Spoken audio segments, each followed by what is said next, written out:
السلام عليكم، معكم الباشمهندس علي رسمي، وهنكمل كلامنا على أهم الفنيات في التعامل مع شاشات ميتسوبيشي HMI.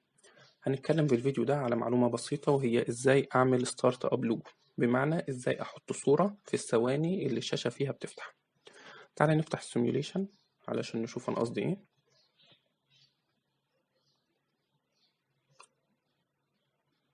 أنا عايز أحط صورة في الوقت ده، بدل ما يظهر لي الجوت سيمبل يظهر لي صورة. نقفل السيميوليشن ونشوف هنعملها إزاي. نفتح كوماند جوت انفايرومنت سيتنج ستارت اب لوجو، نعمل هنا سيلكت ونختار الصورة بتاعتي. هختار مثلا الصورة دي، ادوس اوكي، نرجع نعمل سيميوليشن تاني.